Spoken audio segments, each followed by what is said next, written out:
Bismillah, Assalamualaikum warahmatullahi wabarakatuh.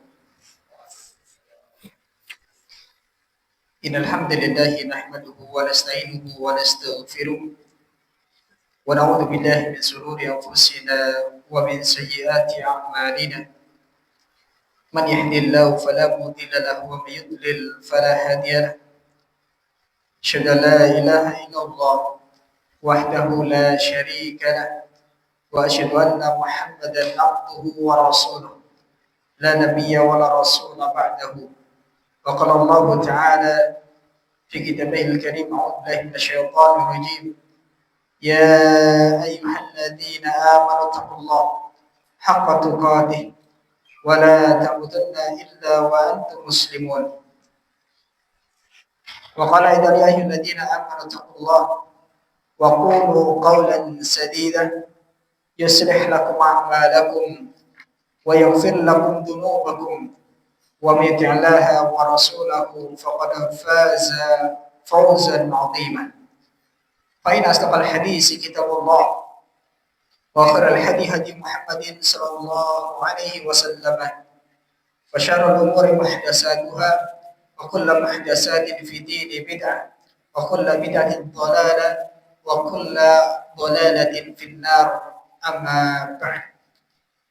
Alhamdulillah, segala puji dan syukur senantiasa kita haturkan kepada Allah Subhanahu wa taala. Allah Subhanahu wa taala tiada henti-hentinya memberikan daripada limpahan taufik, hidayah, nikmat dan rahmatnya kepada kita semua. Pada kesempatan malam hari ini, setelah sekian lama, cukup lumayan lama ya kita libur, alhamdulillah bisa bersua kembali untuk kemudian kita melanjutkan pembahasan daripada kitab Al-Firqatun Najiyah, yaitu golongan yang selamat. Tentunya ini bersyukur kepada Allah Subhanahu wa taala, kita masih diberikan waktu untuk kemudian kita menunaikan kewajiban kita, yaitu belajar ilmu agama. Yang mana hari ini kita dapati banyak manusia yang kemudian lalai dalam mereka belajar ilmu agama. Mereka lebih sibuk untuk kemudian urusan-urusan dunianya, dan mereka kemudian lalai dengan urusan daripada agama ataupun akhiratnya. Tentu kita bersyukur, insya Allah hadirnya kita pada kesempatan malam hari ini merupakan bukti bahwasanya kita bukan hanya peduli dalam masalah urusan dunia kita, tapi kita juga peduli tentang masalah agama ataupun akhirat kita. Yang mana semoga kita tidak termasuk ya, di antara daripada apa yang disebutkan oleh Allah Subhanahu wa taala dalam surah Rum ayat nomor 7. Allah Subhanahu wa taala berfirman, "Ya'lamuna dhahiran minal hayati dunya wa hum bil akhirati hum ghafilun." Dan mereka mengetahui yang dohir tentang urusan perkara masalah dunia, akan tapi dalam masalah urusan akhirat mereka itu lalai ataupun mengabaikan urusan akhirat. Dan ini tentunya adalah orang yang kemudian tidak diridhai oleh Allah Subhanahu wa taala yang demikian. Dia lebih sibuk tentang urusan dunia, dia tahu tentang ilmu dunia, tapi dalam masalah ilmu akhirat kemudian dia bodoh. Sebagaimana dalam riwayat yang lain Rasulullah menyebutkan, "Innallaha yubghidu kulla 'alimin bidunya jahilin bil akhirah." Sesungguhnya Allah Subhanahu wa taala itu murka kepada setiap orang yang dia pandai dalam urusan dunia tapi bodoh dalam masalah agama atau masalah akhirat. Maka kita tentunya tidak ingin menjadi hamba Allah yang dimurkai oleh Allah. Maka caranya apa? Kita selain kemudian belajar ilmu dunia, ya, maka belajar ilmu agama ataupun akhirat itu harus jauh lebih semangat daripada belajar ilmu dunia. Kita curahkan waktu kita, tenaga kita, pikiran kita, bahkan mungkin harta kita, ya, untuk kemudian kita menjalankan kewajiban ini, yaitu belajar ilmu agama. Salam dan salam semoga senantiasa tercurah limpahkan kepada uswah terbaik kita, Nabi besar Muhammad sallallahu alaihi wasallam, kepada keluarga, sahabat serta mereka yang selalu istiqomah mengikuti daripada petunjuknya sampai tegak daripada hari kiamat. Khotul iman rahimani wa rahimakumullah jami'an. Pembahasan kita pada kesempatan malam hari ini yaitu sejatinya ringkasan ataupun gabungan daripada beberapa macam tema pembahasan pada kitab Al-Firqatun Najiyah. Ya. Kurang lebih kita simpulkan ya dengan tema yaitu pembagian dan cara menghilangkan daripada kesyirikan. Ya. Kemarin pertemuan sebelumnya kita telah membahas macam-macam syirik besar. Sudah pernah kita bahas ya. Contoh misalkan yang disebutkan di sini ya dalam halaman 98 ya. Contoh di sini syirik dalam doa, kemudian syirik dalam mahabbah, ya, syirik hulul, kemudian syirik dalam sifat-sifat Allah, syirik dalam ketaatan, kemudian syirik dalam tasarruf, ya. Kemudian juga ada syirik dalam khauf atau rasa takut, kemudian juga ada kesyirikan dalam masalah hakimiyah. Ya, ini kita kemarin telah membahasnya.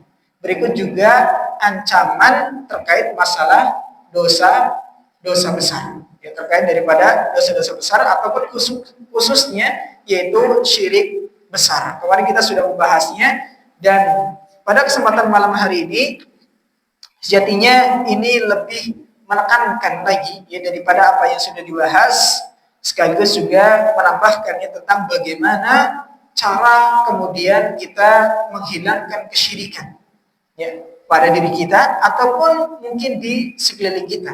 Ya, minimal kita mulai dari diri kita masing-masing dan juga keluarga kita. Bagaimana cara agar kesyirikan ini tidak kemudian menjangkiti keluarga kita. Ini yang akan kita bahas ya pada kesempatan malam hari ini. Baik, pertama terkait masalah pembagian daripada syirik itu sendiri.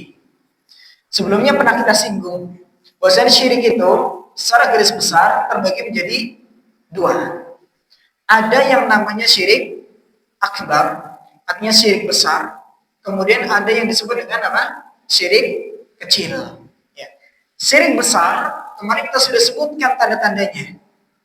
Berikut juga konsekuensinya.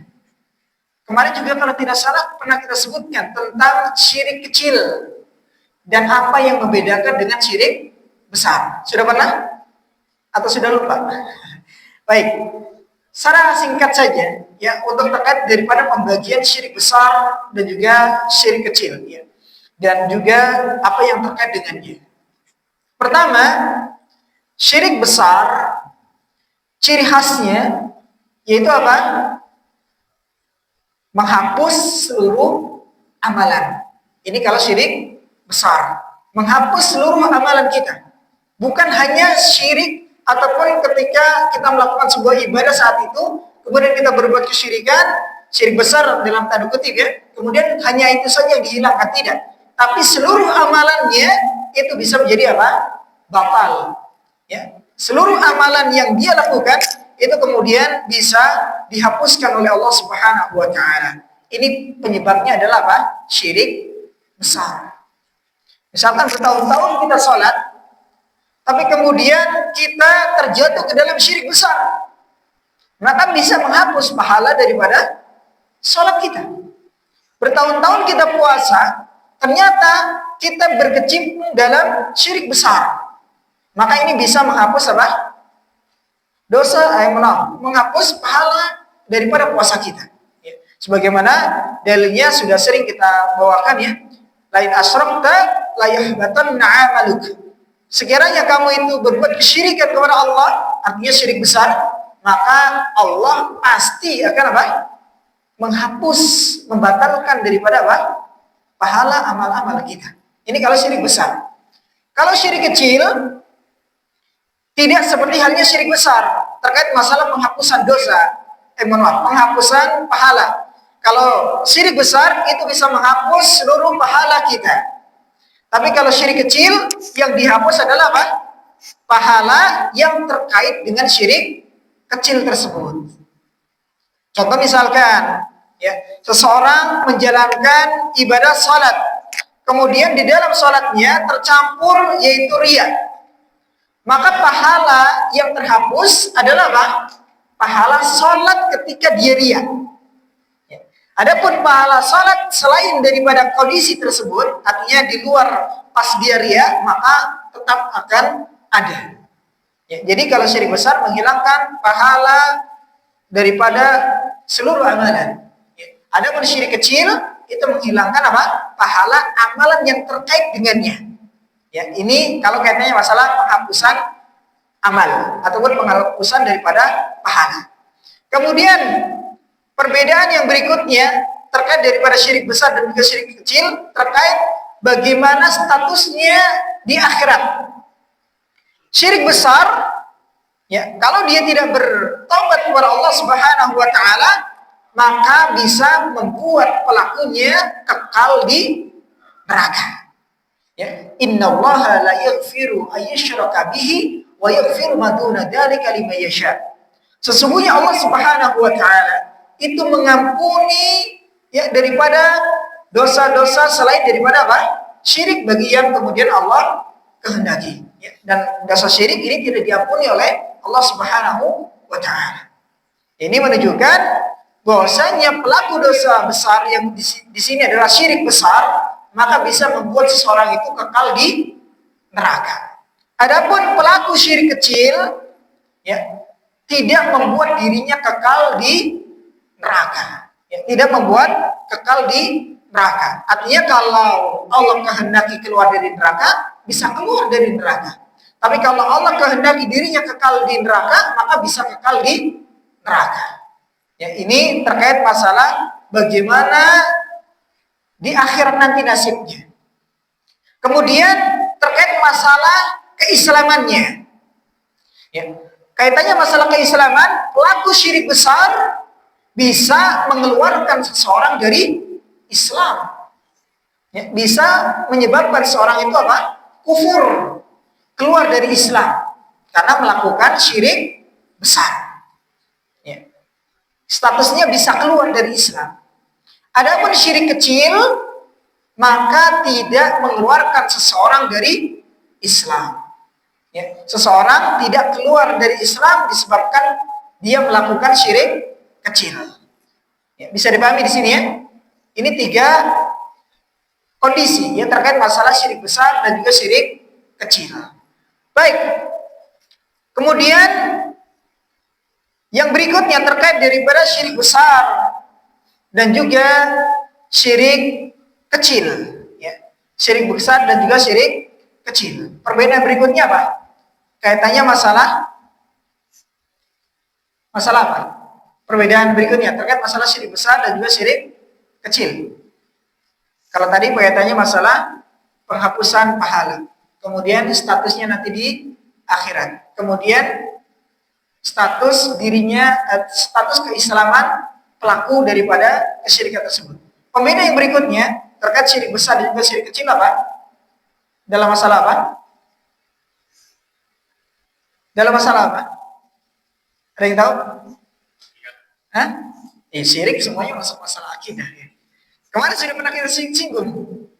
Masalah apa? Hah? Terkait masalah status dosanya. Ya. Terkait masalah status dosanya, sejatinya syirik besar dan syirik kecil itu sama-sama yaitu apa? Dosa besar. Ya, sama-sama dosa besar. Jadi kalau syirik kecil bukan artinya dosanya kecil, tidak. Tapi sama-sama yaitu apa? Dosa besar. Meskipun demikian tingkatannya itu berbeda. Tentunya syirik besar ya dosa besarnya lebih besar daripada dosa besar dari syirik kecil. Ya ini diantara daripada 4 ya, hal yang kaitannya masalah syirik besar dan juga syirik kecil. Ya, terkait masalah bentuknya kemarin sudah kita sebutkan banyak macamnya. Ya syirik besar. Begitu juga syirik kecil.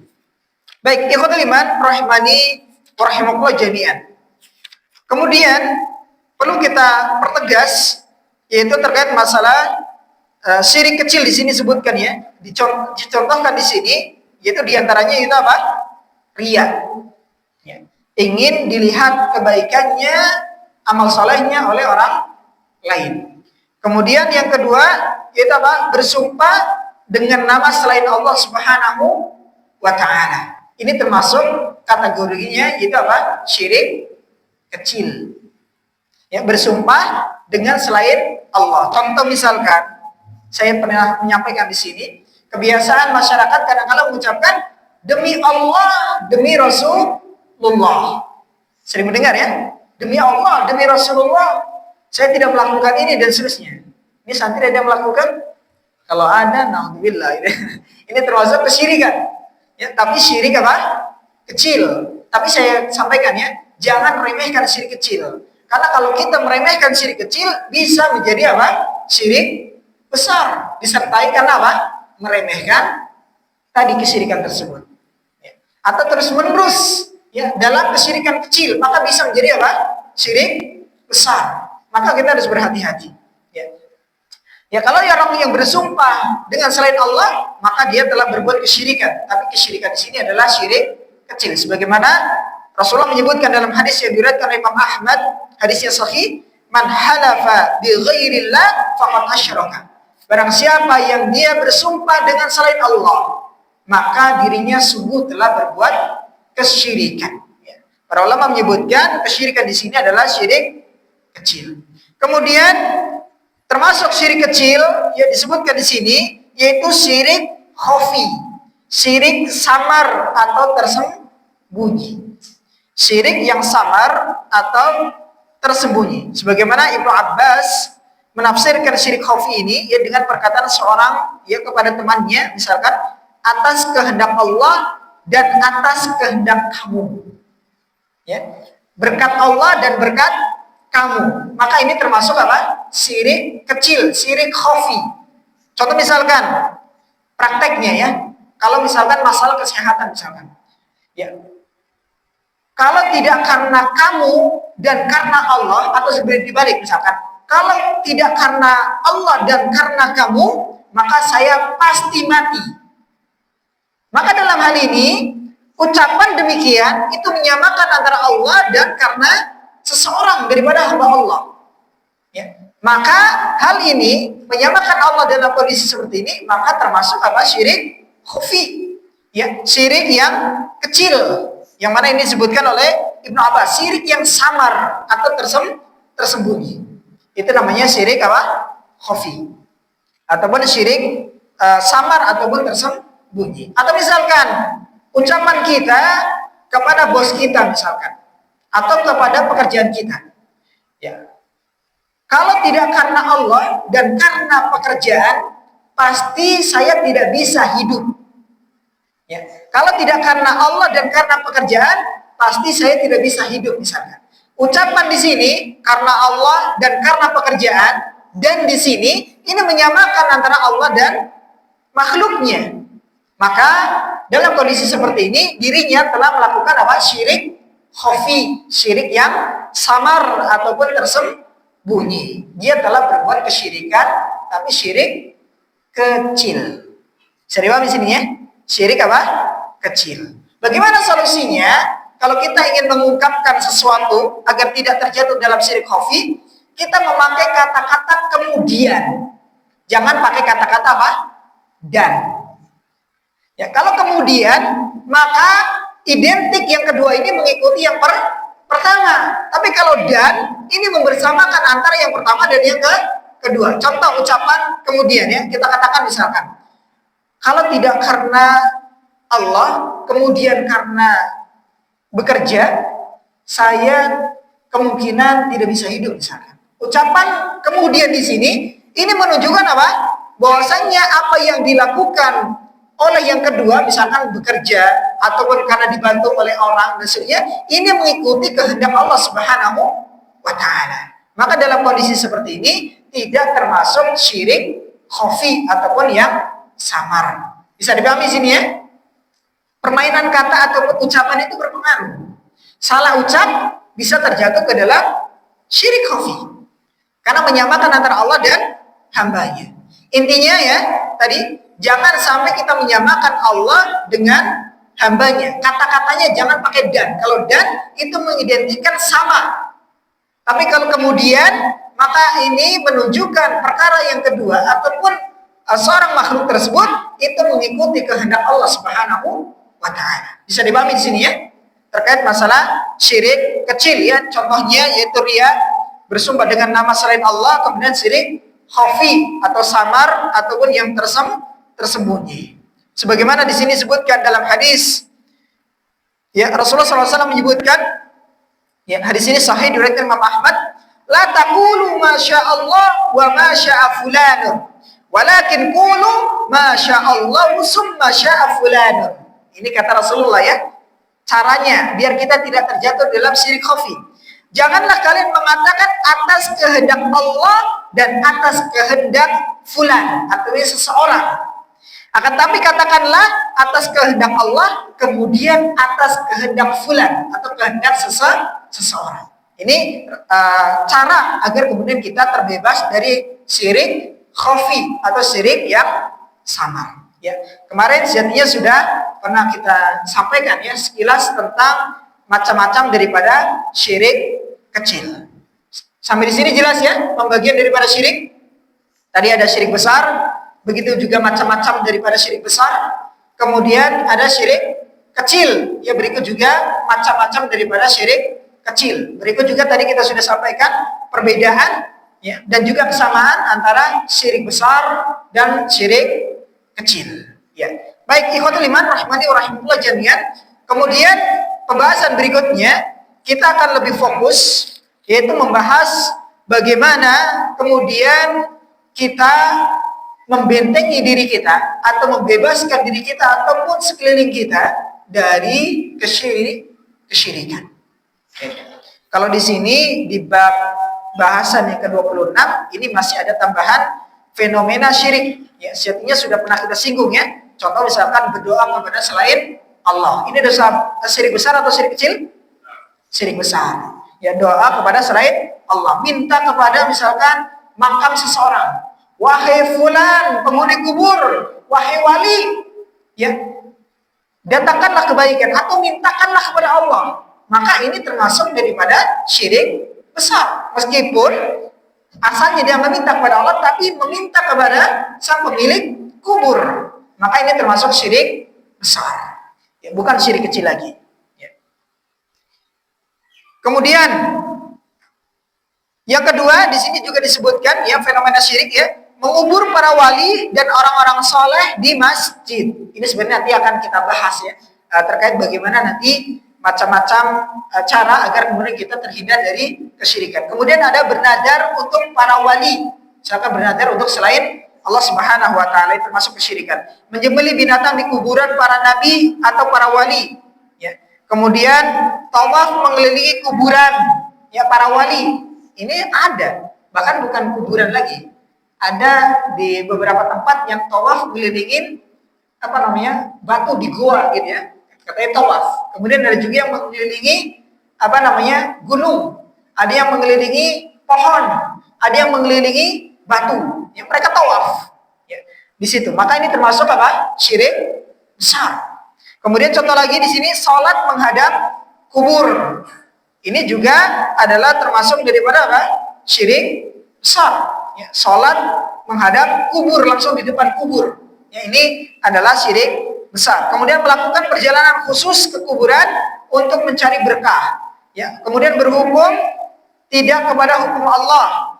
Ya, taat kepada ketetapan para penguasa dan seterusnya. Ini sedikit tentang masalah itu fenomena kesyirikan. Nanti akan kita bahas sedikit demi sedikit ya tentang nanti masuk ke dalam bab bagaimana cara agar kemudian kita terbebas dari kesyirikan. Baik. Pertama, tentu kita harus pahami ya terkait masalah cara agar kemudian kita terbebas dari kesyirikan. Kita harus tahu terlebih dahulu bahwasanya tujuan ataupun semua nabi dan juga para rasul itu semuanya memiliki tugas yang sama, yaitu apa? Mengajak kepada tauhidullah, mengesahkan Allah Subhanahu wa taala, dan kemudian mengajak menjauhi daripada kesyirikan. Ini sebagaimana disebutkan dalam surah An-Nahl ayat nomor 36. Allah Subhanahu wa taala berfirman, "Wa laqad ba'atsna fi kulli ummatin rasulan an i'budullah wajtanibut taghut." Ya. Dan sungguh kami telah mengutus kepada setiap umat, yaitu seorang rasul, utusan, untuk menyeru agar supaya beribadah hanya kepada Allah saja, yaitu mentauhidkannya dan menjauhi taghut. Taghut di sini artinya apa? Yang disembah selain Allah Subhanahu wa taala, tandingan bagi Allah Subhanahu wa taala. Artinya apa? Kesyirikan. Ya. Jadi setiap rasul itu ya memerintah kepada tauhid dan memerintahkan untuk menjauhi apa? Kesyirikan. Sebagaimana dalam surah An-Nahl ayat nomor 36. Baik. Pertama, cara untuk kemudian diri kita bisa bebas daripada kesyirikan, agar kita tidak terjatuh ke dalam kesyirikan. Bagaimana caranya? Yang pertama, mengilmui atau memahami hakikat tauhid dan bahaya syirik. Kita pernah sebutkan ya tentang hakikat tauhid. Itu apa? Mengilmui atau memahami hakikat tauhid dan bahaya syirik. Pertama apa? Ilmu. Seseorang banyak terjatuh ke dalam kesyirikan sebabnya karena apa? Tidak tahu, tidak punya ilmunya. Dia mengira dalam ketaatan padahal dirinya sedang melakukan kesyirikan. Dia mengira melakukan hal itu tidak mempengaruhi daripada ketauhidannya, tapi ternyata itu sangat mempengaruhi terhadap ketauhidannya. Artinya karena dia melakukan kesyirikan. Ini kadangkala kaum muslimin tidak mengetahuinya. Kemudian akhirnya dia terjatuh dalam kesyirikan. Maka resep pertama agar kita bisa bebas dari kesyirikan itu apa? Mengilmui tentang tauhid dan mengilmui atau memahami tentang apa? Kesyirikan. Berikut juga dengan bahaya-bahaya kesyirikan. Kita pernah sebutkan apa itu tauhid? Apa itu tauhid? Mengesahkan Allah Subhanahu wa taala dalam segala hal yang itu menjadi kekhususan bagi Allah Subhanahu wa taala. Kita mengesahkan Allah Subhanahu wa taala dalam hal-hal yang menjadi kekhususan bagi Allah Subhanahu wa taala. Apa saja yang menjadi kekhususan bagi Allah Subhanahu wa taala? Apa? Masalah kaitannya rububiyah ataupun kekuasaan, ketuhanan ataupun perbuatan Allah Subhanahu wa taala. Ustaz, bid'ah Ustaz, enggak ada dahulu rububiyah. Bukan bid'ah. Ada dalilnya. Ada dalilnya. Sebagaimana ini disebutkan dalam Al-Qur'anul Karim. Maka pembagian tauhid di sini, kekhususan Allah ada 3, masalah rububiyah, kemudian masalah uluhiyah, kemudian masalah asma wa sifat, nama-nama dan sifat Allah. Maka hal ini sama halnya dengan pembagian kewajiban atau fardu. Ada namanya fardu ain, ada namanya fardu kifayah. Dalilnya adakah dalam Al-Quran ataupun hadis? Ada. Tapi penyebutan secara khusus ini fardu ain, ini fardu kifayah, itu tidak ada dalam Al-Quran ataupun hadis. Dari mana istilah ini muncul? Bagaimana ulama mendalami daripada berbagai macam dalil dari Al-Quran dan juga hadis, akhirnya mereka menyimpulkan ternyata fardu itu ada 2. Ada fardu ain, ada fardu apa? Kifayah. Fardu ain artinya wajib bagi setiap individu seorang muslim. Kemudian fardu kifayah, kalau ada seorang muslim sudah melakukannya kewajiban tersebut, maka gugur kewajiban muslim yang lainnya. Contoh fardu ain itu apa? Salat, puasa, zakat, haji dan seterusnya. Kemudian kalau fardu kifayah, mengurusi jenazah, mengurusi jenazah, mulai dari memandikan, kemudian mengkafani, menguburkan. Kalau sudah ada yang melakukan, maka gugur kewajiban. Kalau misalkan belum ada yang melakukan dalam sebuah tempat tersebut, maka semua warga di sana muslim wajib untuk melakukan daripada perbuatan tersebut. Belum gugur kewajibannya. Artinya apa? Kalau tidak ada yang mengurusi, maka berdosa semuanya.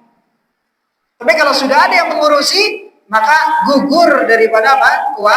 Kewajiban. Ini contoh ya penerapan bagaimana para ulama mereka memahami dalil yang ada, kemudian mereka menyimpulkan bahwasanya ya kewajiban itu ada dua, fardu ain, fardu kifayah. Sebagaimana juga sunnah, ada namanya sunnah muakkadah, ada sunnah ghairu muakkadah. Ada mubah, ada haram, ada kemudian mubah dan seterusnya. Ya, ada makruh dan seterusnya.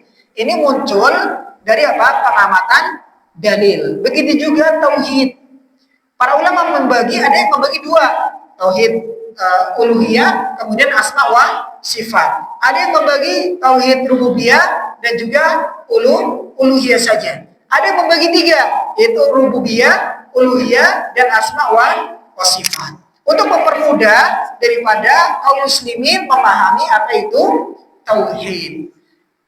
Ya, karena banyak realitanya dan sebagaimana yang diabadikan dalam Al-Qur'an, ada orang-orang yang mereka hanya mengesahkan Allah dalam masalah rububiyahnya saja.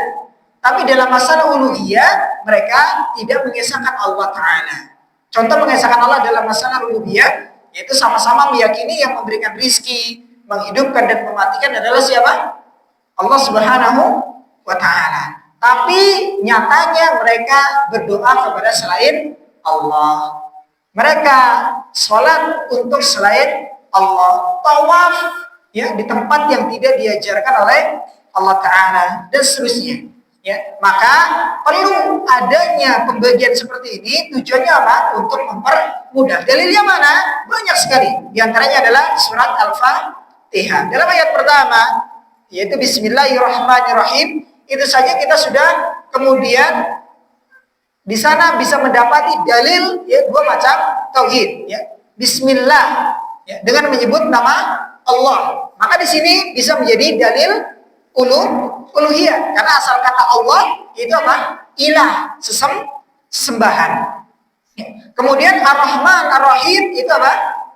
Asma wa sifat, nama-nama dan sifat Allah. Kemudian ayat yang berikutnya, Alhamdulillahi Rabbil Alamin. Segala puji bagi Allah. Maka ini tauhid apa? Uluhiyah ya, dalam masalah ujian. Kemudian Rabbil Alamin, ini adalah rububiyah yang merajai ataupun yang menguasai seluruh alam. Maka ini tauhid rububiyah. Kemudian Ar-Rahman Ar-Rahim, itu apa? Asma wa sifat. Sudah selesai. Ini dalil ya tentang pembagian daripada apa? Tauhid. Dan ini sendiri Allah Subhanahu wa Ta'ala yang membedakan. Ya, membedakan antara tauhid ini.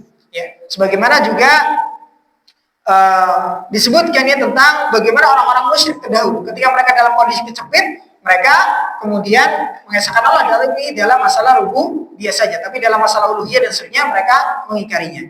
Ini yang pertama, itu apa? Mengilmui, memahami hakikat daripada tauhid dan juga bahaya syirik. Kita pernah sampaikan ya tentang bagaimana keutamaan orang yang bertauhid dan juga bahaya-bahaya daripada kesyirikan. Pernah kita sebutkan ya, diantaranya yaitu dosa syirik besar ini tidak diampuni oleh Allah. Kemudian menyebabkan ini dosanya. Kemarin sudah kita sering mengulang-ulang tentang bahaya daripada kesyirikan. Baik.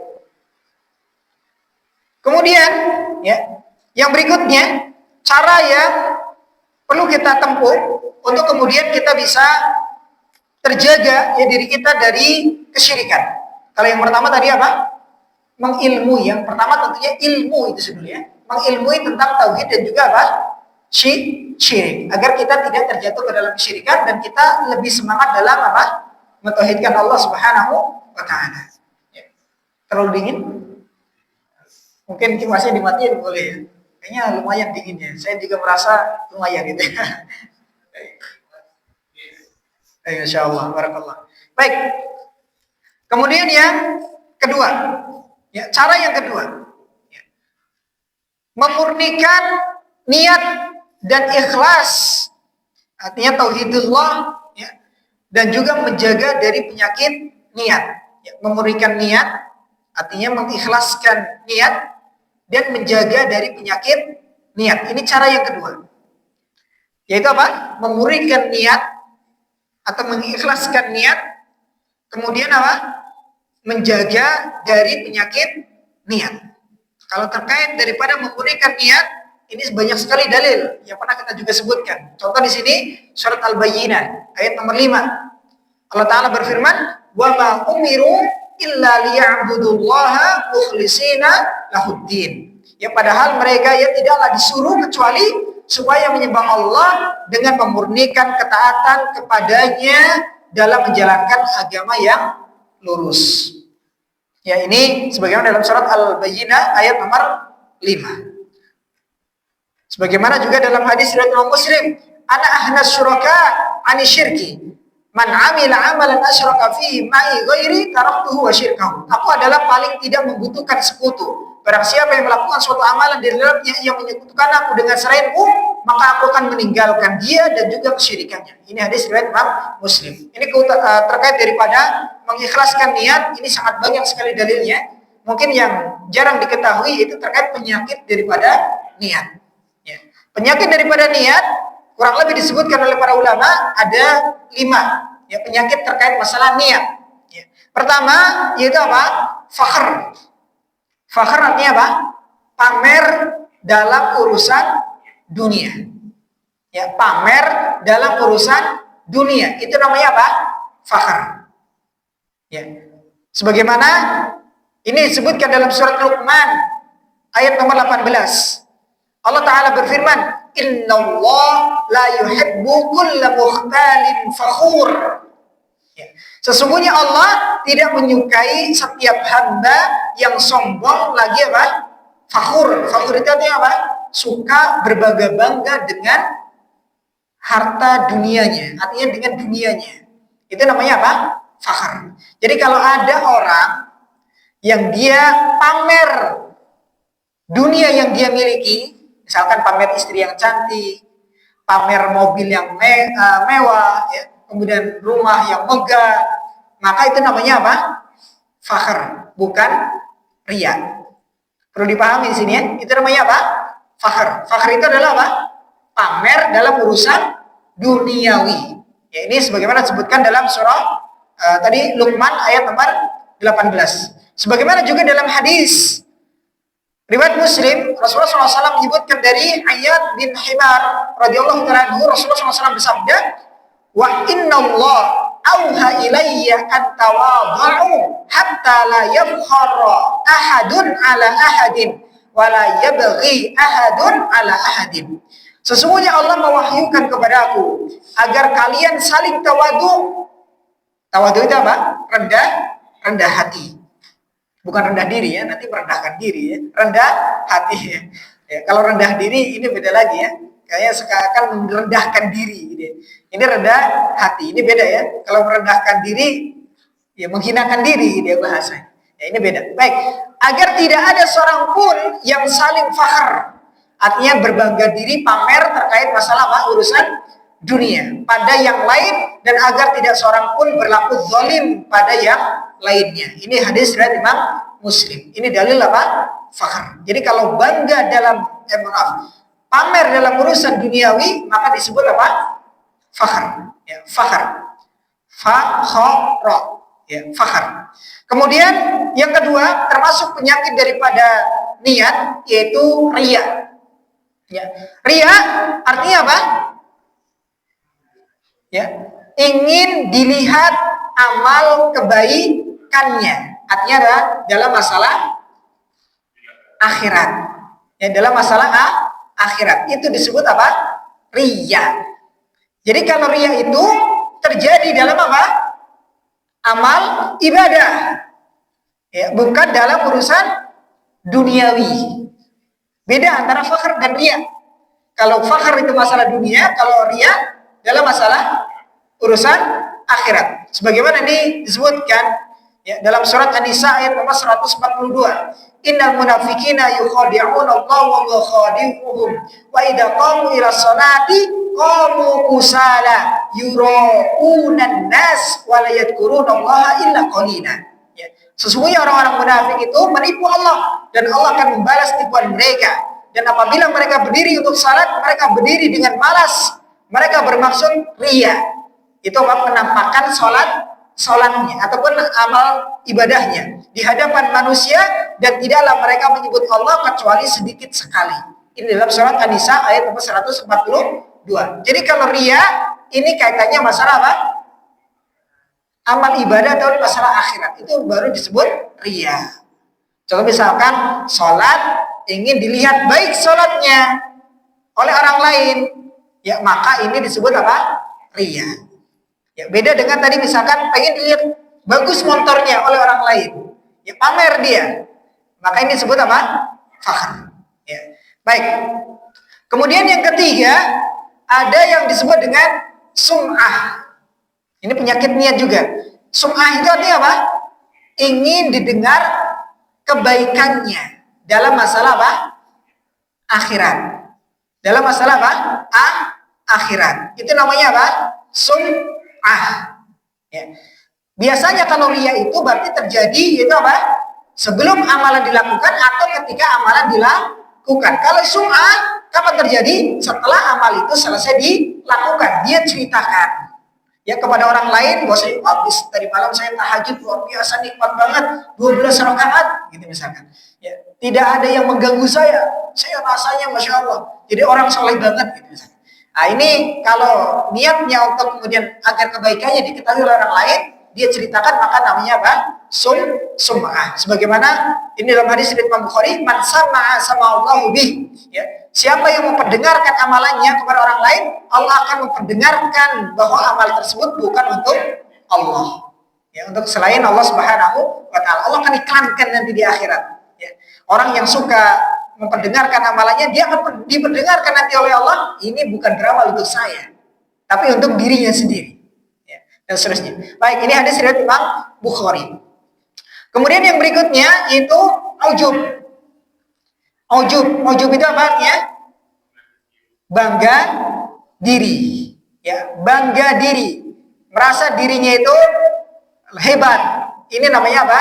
Ujub. Dan ujub ini dalam perkara dunia ataupun akhirat. Ujub, bangga di diri.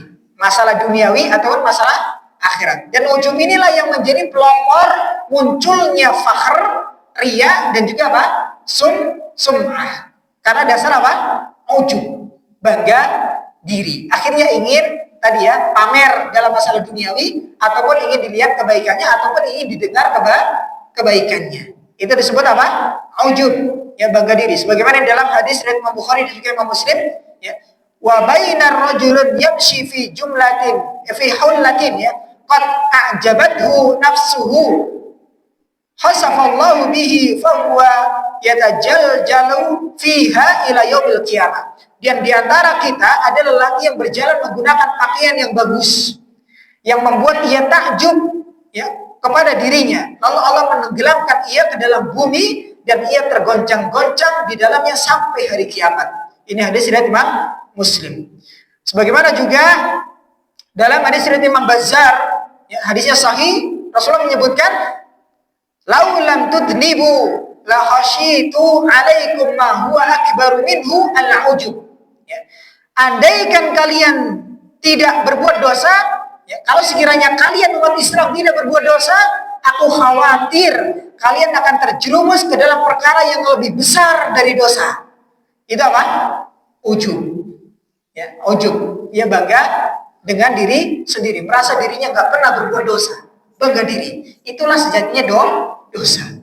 Ya, merasa dirinya tidak pernah berdosa, ya bangga dengan dirinya, itulah sejatinya dia sedang berbuat dosa karena dirinya sedang ujub. Dan ujub ini kalau berdasarkan hadis yang ada, maka dalam masalah perkara duniawi ataupun masalah akhirat. Kemudian yang terakhir itu apa? Takabur, yaitu sombong. Ini penyakit niat. Yang ini adalah puncak dari fakhr, riya, sum'ah dan juga ujub, yaitu apa? Takabur. Apa itu takabur?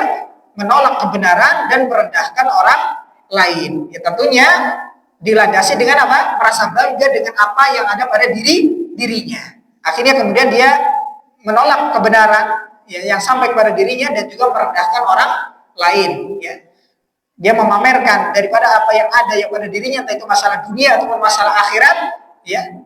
Tapi kemudian disertai dengan apa? Merendahkan orang lain. Lihat nih, saya bisa sholat tadi malam, ya. Sholat tahajud, perhatikan, tidak seperti kamu, ya, kamu mah ngorok terus misalkan. Nah, dia dalam kondisi seperti ini melakukan sum'ah, ujub plus apa? Merendahkan orang lain, berarti dirinya telah mencapai derajat apa? Takabur.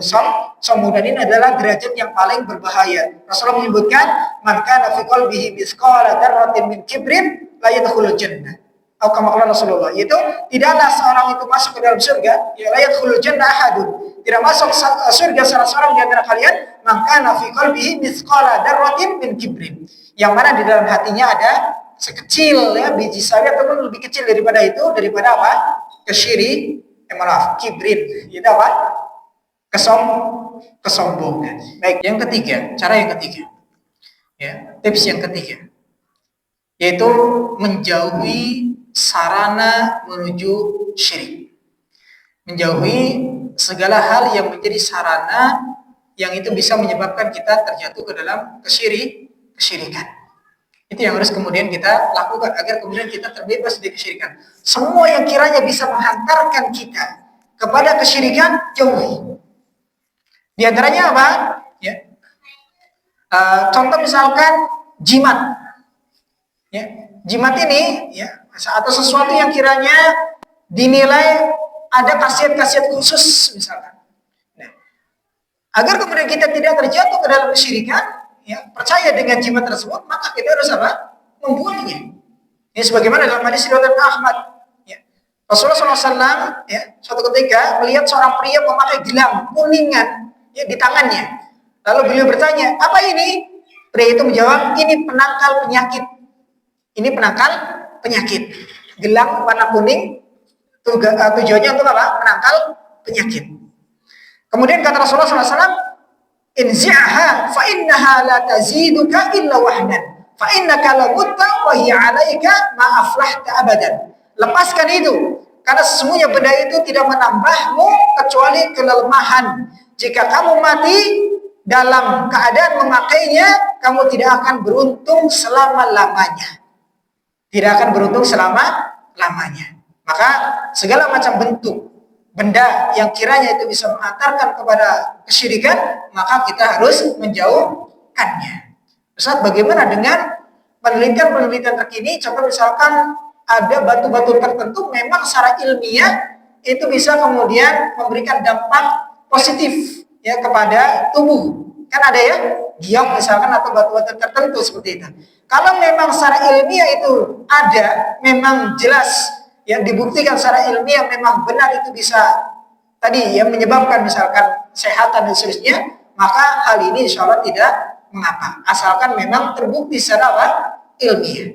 Adapun hal yang kemudian tidak terbukti secara ilmiah, contoh misalkan pakai gelang di situ diisi misalkan apa namanya berbagai macam rempah-rempah yang mana itu sebenarnya tidak ada khasiatnya untuk kesehatan tubuh kalau dipakai di gelang, kecuali misalkan diminum misalkan ya, di gelang atau mungkin di kalung gitu ya.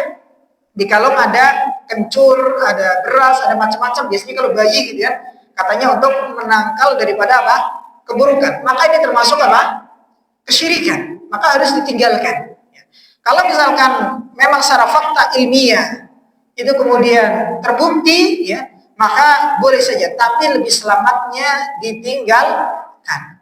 Lebih selamat ditinggalkan. Sebagaimana kasus di masa Rasulullah, ya, ada seorang yang memakai benda yang berwarna kuning di lengannya. Maka kata Rasulullah SAW, tinggalkan. Karena itu akan menambah kelemahan, dan juga ketika kamu mati dengan keadaan memakainya, kamu tidak akan beruntung selama-lamanya. Padahal di sini beliau hanya mengatakan itu penangkal penyakit. Ya, penangkal penyakit. Artinya untuk apa? Kesehatan. Tapi beliau Rasulullah SAW memerintahkan untuk meninggalkannya. Maka lebih baik untuk meninggalkannya. Ya, bisa kita ikhtiar dengan yang lain, misalkan dengan konsumsi vitamin ya, atau misalkan topung dan seterusnya gitu ya, atau ada bekam dan seterusnya. Itu insya Allah tidak masalah. Ya, boleh-boleh saja. Baik. Kemudian contoh misalkan tiaroh ya, berprasangka baik tentang sesuatu dengan kaitannya suatu benda misalkan, atau berprasangka buruk terjadinya sebuah keburukan karena adanya suatu hal misalkan, maka ini harus dijauhi agar kemudian kita tidak terjatuh ke dalam kesyirikan. Contoh lagi termasuk wasilah yang mengantarkan ke dalam kesyirikan tadi kita sudah singgung yaitu mengubur orang mati ataupun seorang yang disebut ataupun dianggap sebagai ulama di masjid. Ini termasuk wasilah daripada menuju kesyirikan. Kalau sholat di situ, ya, sholat di kuburan tersebut, maka ini telah terjatuh ke dalam kesyirikan. Maka menguburnya di situ itu menjadi wasilah. Kalau bisa, makanya tadi ya, jangan sampai mengubur di masjid. Ustaz, dari lagi, itu Masjid Nabawi buktinya kuburan Rasulullah di sana. Tidak, ya, kuburan Rasulullah itu di mana? Rumah beliau, rumah Aisyah, ya, dikubur di situ. Terjadi perluasan Masjid Nabawi luas, tapi tidak kemudian mencakup daripada rumah beliau. Ada sekat pembeda antara mana rumah, mana masjid. Ya, rumah di situ ada kuburan dan mana masjid yang biasa digunakan untuk ibadah. Ada sekat pembedanya sehingga membedakan antara mana masjid, mana kuburan yang di situ rumah Rasulullah SAW. Jadi bukan di Masjid Nabawi. Jadi kalau ditanya di mana kuburan Rasul, di rumah Aisyah. Jangan dijawab di Masjid Nabawi. Ini beda. Ya. Kemudian termasuk ya cara agar kemudian kita tidak terjatuh dalam kesyirikan yang masih dalam nomor 3 ini, yaitu memilih teman yang baik, ya artinya bukan pelaku kesyirikan.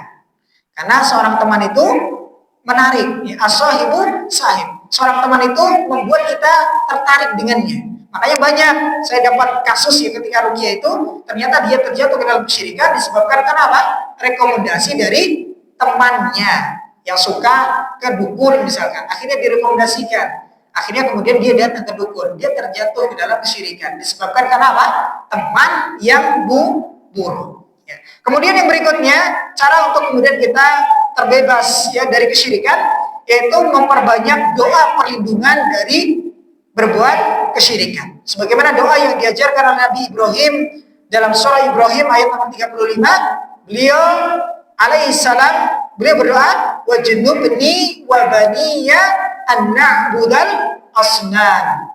Artinya apa? Dan jauhkanlah aku dan anak cucuku daripada menyembah berhala. Doa. Ya. Mohon untuk kemudian dijauhkan dari kesyirikan. Ini diajarkan dalam Al-Quranul Karim. Kemudian termasuk doa juga ini diajarkan oleh Rasulullah dalam hadis riwayat Imam Bukhari dalam Adabul Mufrad disebutkan Allahumma inni a'udzubika an usyrika bika wa ana a'lamu wa astaghfiruka lima la a'lamu. Ini doa yang diajarkan oleh Rasulullah. Itu apa? Allahumma inni a'udzubika an usyrika bika wa ana a'lamu wa astaghfiruka lima la a'lamu. Ya Allah, sesungguhnya aku berlindung kepadamu dari mempersekutukanmu ya dengan sesuatu yang aku ketahui. Dan aku memohon ampunan kepadamu dari apa yang tidak aku ketahui. Ya. Nggak tahu ternyata ini kesyirikan. Karena kita nggak tahu, maka kita memohon ampunan kepada Allah Subhanahu wa taala. Ini doa yang bagus untuk kita selalu baca agar kita terhindar dari kesyirikan. Yaitu Allahumma inni a'udzubika an usyrika bika wa ana a'lamu wa astaghfiruka lima la a'lam. Ya, ini diantara resep agar kemudian diri kita bisa terbebas ya ataupun terjauhkan dari kesyirikan. Yang pertama yaitu mengilmui tentang tauhid dan juga syirik itu sendiri ya. Kemudian yang kedua ya, mengikhlaskan niat, artinya memperbaiki niat dan juga menjaga diri dari penyakit niat. Ini yang kedua. Kemudian yang ketiga, menjauhi segala macam sarana yang menghantarkan kita kepada kesyirikan. Kemudian yang keempat, memperbanyak doa perlindungan dari kesyirikan. Ini 4 cara diantara daripada cara-cara untuk kemudian kita bisa terbebas dari kesyirikan. Ya wallahu taala a'lam bishawab.